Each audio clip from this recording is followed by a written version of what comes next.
Hello guys, कैसे हैं आप सब। मेरा नाम शिवम चतुर्वेदी और मैं आप सबका अपने चैनल करियर प्लेटफॉर्म में स्वागत करता हूं। तो क्लास 6 के उसी श्रृंखला में आज हम पढ़ेंगे चैप्टर 5 और चैप्टर 5 जैसा कि आपको ब्लैक बोर्ड पे दिख रहा है, पृथ्वी के प्रमुख परमंडल। ये क्लास 6 का 5वां चैप्टर है।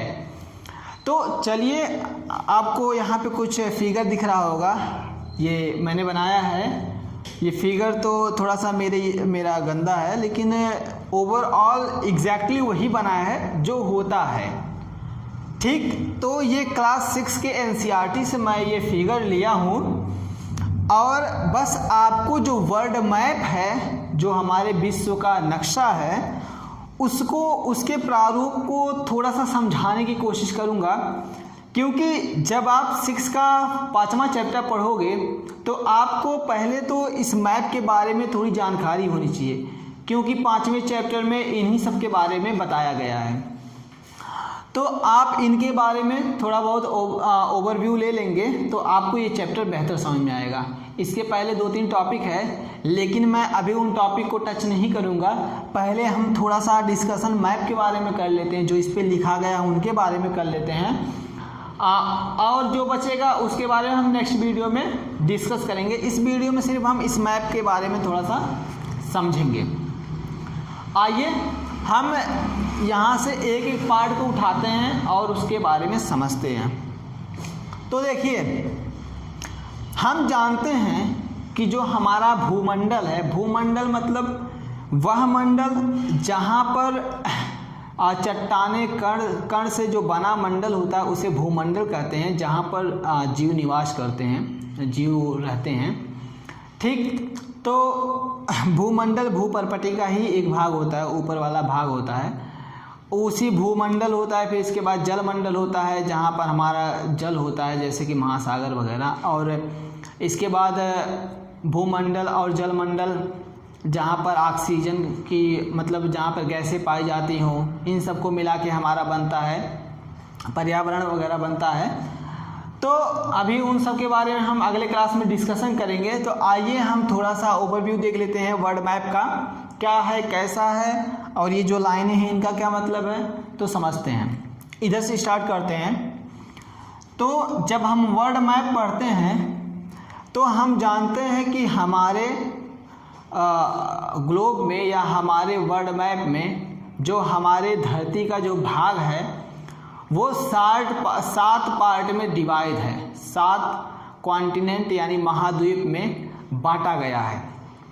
तो हम 7 महाद्वीप के बारे में पढ़ेंगे, फिर 5 महासागर होते हैं उनके बारे में पढ़ेंगे थोड़ा थोड़ा। तो चलिए देखते हैं कि हमारे 7 महाद्वीप कौन है, ठीक, उनके बारे में थोड़ा थोड़ा जान लेते हैं।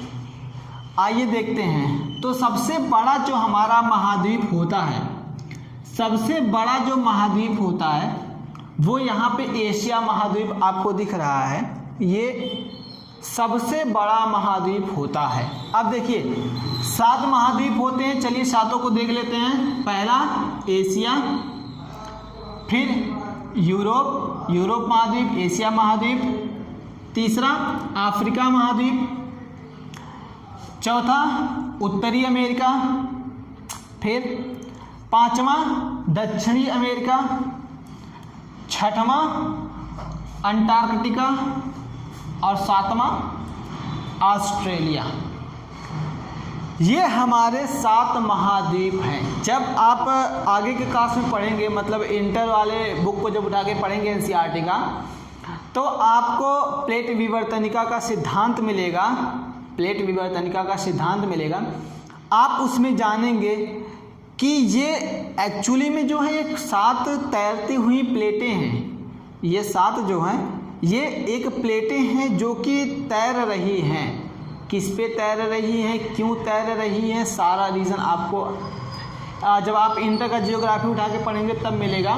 तो अभी हम यहाँ क्लास 6 का जियोग्राफी पढ़ रहे हैं, तो बस उतना ही देखते हैं। ये 7 महाद्वीप हो गए। अब 5 महासागरों की बात कर लेते हैं।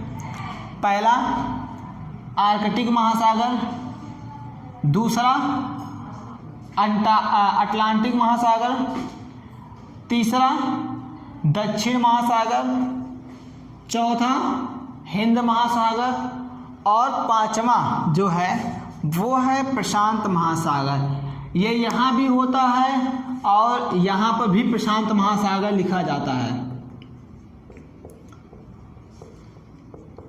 क्योंकि हमारी पृथ्वी गोल है। अगर इस ब्लैक बोर्ड को हम ऐसे पकड़ के इसको मोड़ दें तो ये वाला भाग, ये इधर वाला भाग और उधर वाला भाग आपस में जुड़ जाएगा। तो वो जो प्रशांत महासागर वहाँ लिखा है और जो प्रशांत महासागर यहाँ लिखा है, तो ग्लोब में आप देखेंगे तो आपको एक ही जगह मिलेगा, क्योंकि इसको मोड़ने पे ये दोनों आके एक ही जगह पे मिल जाएंगे। ठीक, आइए अब देखते हैं, यहाँ से शुरू करते हैं, एशिया महाद्वीप से शुरू करते हैं। एशिया महाद्वीप जो है वो हमारे पृथ्वी पे जो हमारा भूमंडल है, जो चट्टानों से मिलके बने होते हैं, मतलब भूमि वाला जो भाग है, स्थल वाला। अगर हम बात करें कि स्थल को अगर हमने 4 भागों में बांटा, अगर किसी स्थल वाले जो हमारा जो भूमि है, जो स्थल है, अगर हम उसको 4 भागों में डिवाइड करें तो जो एशिया महाद्वीप है वो अकेला 1/3 भाग कवर करता है। वो 1/3 क्षेत्र को अकेला कवर करता है, मतलब इतना जो है वो अकेला एशिया महाद्वीप है। इसके बाद ये जो 3 भाग दिख रहे हैं, ये तीनों भाग बाकी के 6 महाद्वीप कवर करते हैं। एक भाग तो अकेला एशिया कवर कर ले गया, बाकी जो 6 महाद्वीप है वो बाकी के 3 भाग कवर करेंगे। यानी कि अगर देखा जाए तो अगर इन भागों के हम 2-2 भाग कर दें तो हर एक भाग क्या होगा, हर एक महाद्वीप के हिस्से जाएगा। तो देखिए सबसे बड़ा भाग कौन सा हो गया, एशिया महाद्वीप, क्योंकि वो अकेला 1/3 भाग कवर करता है स्थल का। क्लियर, एक चीज आपको यहां से मिला। सेकंड, एशिया महाद्वीप में हमारा भारत है। हमारा भारत कहाँ पर है, किस महाद्वीप में है, एशिया महाद्वीप में हमारा भारत पाया जाता है। ठीक, अब भारत जो है वो एक उपमहाद्वीप है। ठीक, महाद्वीप नहीं कहेंगे, इसे उपमहाद्वीप कहेंगे। ठीक, इसके बाद यहीं पर तिब्बत का पठार पाया जाता है। यहीं पर एशिया महाद्वीप में ही तिब्बत का पठार पाया जाता है। फिर इसके बाद अब यहीं पर भारत में जब हम बात करेंगे तो भारत में ही हिमालय पर्वत पाया जाता है। जानते हैं हिमालय पर्वत के बारे में सभी लोग। तो ये भारत में जो हिमालय पर्वत है वो जब प्लेट विवर्तनिका आप लोग पढ़ेंगे तो जानेंगे कि हिमालय पर्वत का निर्माण कैसे हुआ। ऐसे ही प्लेटें तैरती हुई होती हैं, प्लेटें एक दूसरे से टकराती हैं, टकराने के बाद एक भाग धंस जाता है नीचे और एक भाग ऐसे उठ जाता है। एक भाग ऐसे धंसता है इसके नीचे, दूसरा ऐसे उठ जाता है। तो जो उठा हुआ भाग है वही पर्वतों का निर्माण करता है। इस टाइप के पर्वत को बोलते हैं वलित पर्वत, यानी मोड़दार पर्वत। जब क्लास 7 का जियोग्राफी पढ़ेंगे तो वहाँ पे पर्वतों के बारे में डिस्कस करेंगे। तो हिमालय जो है ये भारत के प्रहरी के रूप में काम करता है। हिमालय को भारत का पहरेदार बोलते हैं। ये पहरेदार क्यों बोलते हैं, क्योंकि जब एशिया महाद्वीप के मतलब कई देश यहाँ पर होते हैं, जब इनसे ठंडी हवाएं आती हैं तो जो हिमालय पर्वत होता है वो उनसे टकरा के वापस चली जाती हैं, जिसके कारण यहाँ पे हमारे भारत में ठंडी की मात्रा उतनी नहीं होती है जितना बाकी देशों की होती है, और इसी के कारण यहाँ पे मौसम परिवर्तन होता रहता है। ठीक, आइए आगे देखें। फिर एशिया महाद्वीप और यूरोप महाद्वीप की अगर हम बात करें तो इन दोनों को अलग करने वाला ये यूराल पर्वत है। अगर यूराल पर्वत ना होता तो एशिया महाद्वीप और यूरोप महाद्वीप को हम एक मानते, और उस कंडीशन में इसका नाम रखा गया था यूरेशिया। उस कंडीशन में इसे कहा जाता था यूरेशिया। यूराल पर्वत के कारण इन दोनों को कहा गया यूरेशिया। ठीक, एक साथ यूरोप प्लस एशिया को मिला के यूरेशिया बनता है। अगर दोनों को हम साथ में लेकर बातें करें तो अलग अलग बोलेंगे तो ये एशिया महाद्वीप और ये यूरोप महाद्वीप, यूराल पर्वत इन दोनों महाद्वीपों को एक दूसरे से अलग करता है। क्लियर? तो हम पढ़ लिए एशिया महाद्वीप के बारे में ओवरऑल। अब आते हैं यूरोप महाद्वीप के बारे में। यूरोप महाद्वीप एशिया महाद्वीप से बहुत ज़्यादा छोटा है, बहुत छोटा है। इसमें अभी तो हम कुछ खास नहीं पढ़ेंगे, जितना क्लास 6 में दिया गया उतना ही देखते हैं। यहाँ पे एक अल्पस पर्वत पाया जाता है। यूरोप महाद्वीप में क्या पाया जाता है? अल्पस पर्वत पाया जाता है। बाकी जो जितने भी यूरोपियंस थे सब यूरोप के ही थे, वो सब आपको पता है, इंग्लैंड वगैरह सब यहीं पर थे, तो उसके बारे में हम बाद में डिस्कशन करेंगे। अब आ जाते हैं हमारा अफ्रीका महाद्वीप में। अफ्रीका महाद्वीप जो है वो दूसरा सबसे बड़ा महाद्वीप है। कौन सा? Second number. फर्स्ट कौन था? एशिया महाद्वीप सबसे बड़ा, दूसरा सबसे बड़ा अफ्रीका महाद्वीप। अफ्रीका महाद्वीप में बहुत अच्छी अच्छी चीज़ें हैं जिन्हें हमें याद रखना चाहिए। पहली चीज़ें कि अफ्रीका महाद्वीप में नील नदी पाई जाती है। नील नदी जो कि दुनिया की सबसे बड़ी, सबसे लंबी नदियों में से एक है। सबसे लंबी नदी है, पूरे विश्व की सबसे लंबी नदी है। इसके बाद सेकंड चीज़ जो हमें याद रखना चाहिए, सहारा का मरुस्थल। सहारा का मरुस्थल जो कि पूरे विश्व का सबसे बड़ा गर्म मरुस्थल माना जाता है। सहारा का मरुस्थल जो कि पूरे विश्व का सबसे बड़ा गर्म मरुस्थल माना जाता है।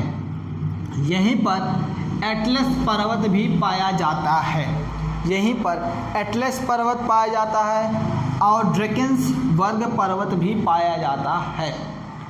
तो अफ्रीका में हम 4-5 चीज़ों को याद रखेंगे। पहला कि ये दूसरा सबसे बड़ा महाद्वीप होता है। फिर दूसरा, इसमें दुनिया की सबसे बड़ी नदी नील नदी बहती है जो विक्टोरिया झील से निकलती है। तो ये आपकी बुक में नहीं दिया है तो इसको इग्नोर करिए। तो विश्व की सबसे बड़ी नदी नील नदी यहाँ पे निकलती है। फिर तीसरा, विश्व का सबसे बड़ा रेगिस्तान सहारा का मरुस्थल, विश्व का सबसे बड़ा गर्म रेगिस्तान जो है सहारा का मरुस्थल, वो दक्षिण अफ्रीका में पाया जाता है। एटलस और ड्रैकेंस जैसे पर्वत यहाँ पे पाए जाते हैं। तो इतनी बातें आप यहाँ पे याद रखेंगे। एक बातें और, अफ्रीका महाद्वीप को हम गुप्त महाद्वीप या अंधकारमय महाद्वीप भी कह सकते हैं, क्योंकि अफ्रीका महाद्वीप में मैक्सिमम जगह ऐसी है जिनकी अभी खोज नहीं हुई है, जिनके बारे में अभी पता नहीं है। क्योंकि इतना बड़ा मरुस्थल होने के कारण, यहाँ पे इतना ज़्यादा और इतना बड़े बड़े मरुस्थल होने के कारण इंसान उस मरुस्थल के बीच में पहुँच ही नहीं पाते। आंधी तूफान और इतना मतलब रेत उसमें बहते हैं, फिर इतनी गर्मी होने के कारण वो इतने गर्म हो जाते हैं। तो इस कारण से इंसान जो है उसके हर एक भाग तक नहीं पहुंचना संभव नहीं है। इसीलिए अफ्रीका महाद्वीप में अभी बहुत सारी चीज़ें जो है वो गुप्त ही हैं, इसीलिए इसे अंधकारमय महाद्वीप भी कह सकते हैं। हो गया? तो हम एशिया, अफ्रीका, यूरोप के बारे में समझ चुके हैं। अब आइए इधर, अब देखते हैं अमेरिका के बारे में। अमेरिका दो हैं, उत्तरी अमेरिका और दक्षिणी अमेरिका। पहले उत्तरी अमेरिका के बारे में देख लेते हैं। उत्तरी अमेरिका में रॉकी पर्वत पाया जाता है, जो आपको याद रखना चाहिए। उत्तरी अमेरिका में रॉकी पर्वत पाया जाता है जो कि आपको याद रखना चाहिए। और यहाँ पे अपलेशियन पर्वत भी पाया जाता है। तो उत्तरी अमेरिका में क्या याद रखना है आप लोगों को? उत्तरी अमेरिका में रॉकी पर्वत और अपलेशियन पर्वत भी पाए जाते हैं। सेकंड आते हैं दक्षिण अमेरिका में। दक्षिण अमेरिका हम याद रखेंगे, दक्षिण अमेरिका में अमेजन नदी पाई जाती है। अमेजन नदी कहाँ पाई जाती है? दक्षिण अमेरिका में अमेजन नदी पाई जाती है। अगर हम चौड़ाई की बात करें, तो विश्व की सबसे जो ये बड़ी नदियों में शामिल है, ये विश्व की सबसे बड़ी और बहुत चौड़ी नदियों में ये शामिल है, अमेजन नदी। ठीक ना? यहीं पर एंडीज पर्वत भी पाया जाता है। एंडीज पर्वत भी पाया जाता है कहाँ पे? दक्षिण अमेरिका में एंडीज पर्वत हो गया, अपलेशियन पर्वत हो गया, रॉकी पर्वत हो गया या हिमालय पर्वत हो गया। ये सारी पर्वतें जो हैं ये सब वलित पर्वत है, मतलब मोड़दार पर्वत है। इन सब का निर्माण प्लेटों के टकराने से हुआ है। ठीक, तो इतना चीज़ें आपको इसमें याद रखना है। तो अब हम बात करेंगे ऑस्ट्रेलिया और अंटार्कटिक के बारे में। तो ऑस्ट्रेलिया के बारे में कुछ खास नहीं आपको याद रखना है। ऑस्ट्रेलिया में एक पर्वत पाया जाता है जो कि जिसका नाम है ग्रेट डिवाइडिंग रेंज नाम है। क्या नाम है? ग्रेट डिवाइडिंग रेंज नाम है। अभी के लिए बस इतना ही जानो। और जो सबसे नीचे पाया जाता है उसका नाम है अंटार्कटिक महाद्वीप। ये अगर हम देखें तो इसका जो क्षेत्रफल होता है वो काफ़ी ज़्यादा होता है। ये काफ़ी दूर फैला हुआ है, इसीलिए आपको ये मतलब थोड़ा नैरो टाइप का दिख रहा होगा, लेकिन इसका क्षेत्रफल जो होता है बहुत ज़्यादा होता है। ठीक, ये चौथा सबसे बड़ा जो है वो महाद्वीप है। तो ये महाद्वीपों के बारे में एक छोटा सा डिस्कशन था। अब थोड़ा सा महासागरों को देखते हैं और फिर देखते हैं कि महाद्वीपों का महासागरों के हिसाब से क्या स्थिति है। ठीक, अब देखते हैं। तो अगर हम एशिया महाद्वीप की बात करें तो अगर हम एशिया महाद्वीप के दक्षिण में देखें तो वहाँ पे आर्कटिक महासागर हमको मिल जाएगा ऊपर। अगर हम पूरब में देखें तो प्रशांत महासागर मिल रहा है, प्रशांत महासागर। अगर हम एशिया महाद्वीप के इधर दक्षिण देखें तो यहाँ पे हमें हिंद महासागर मिलेगा। और अगर एशिया महाद्वीप के हम पश्चिम में देखें तो यूरोप हमें मिलेगा। तो इसके हम चारों दिशाओं में इसकी पोजीशन देख चुके हैं। अब बात करते हैं ऑस्ट्रेलिया महाद्वीप की। ऑस्ट्रेलिया महाद्वीप का भी सेम कंडीशन। अगर हम इधर उत्तर में देखेंगे तो हमें प्रशांत महासागर मिलेगा। अगर हम ऑस्ट्रेलिया महाद्वीप के इधर दक्षिण में देखें तो हमें यहाँ पे कौन सा हिंद महासागर मिलेगा। ऑस्ट्रेलिया महाद्वीप जो है वो चारों तरफ से महासागरों से घिरा हुआ है। चारों तरफ से क्या है? महासागरों से घिरा हुआ है। अब देखिए, आर्कटिक महासागर, अटलांटिक महासागर, दक्षिण महासागर, प्रशांत महासागर, इन सब महासागरों का बस आपको नाम याद रखना है। एक दो महासागरों के बारे में बस जानते रहिए जो इम्पोर्टेंट है, मैं उसके कुछ पॉइंट आपको बता दे रहा हूँ। जैसे कि प्रशांत महासागर में एक जगह है जिसे हम बोलते हैं मेरियाना गर्त,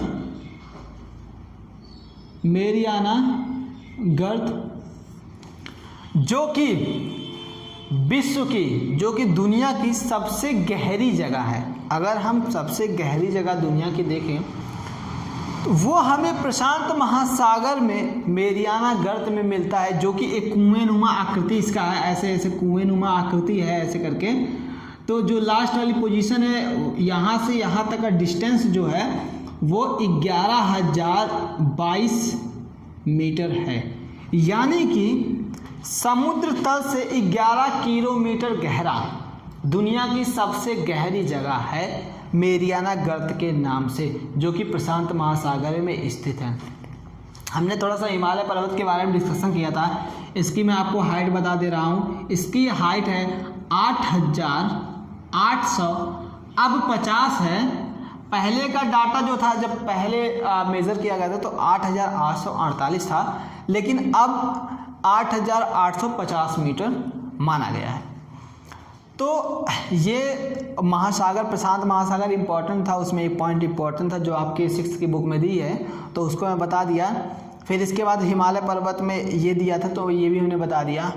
अब इसके बाद अगर हिमालय पर्वत पे चढ़ने वालों की हम बात करें तो बहुत सारे लोग आए थे, जैसे कि एडमंड हिलेरी हो गए हमारे। इसके बाद अगर हम भारत की बात करें तो ये शेरपा हार्वे तेंजिंग हो गए।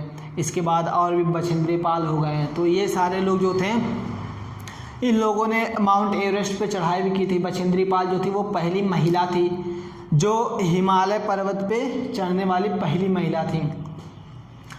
तो इस तरह से आज का सेशन जो है हम बस इस मैप के थ्रू ख़त्म कर देंगे।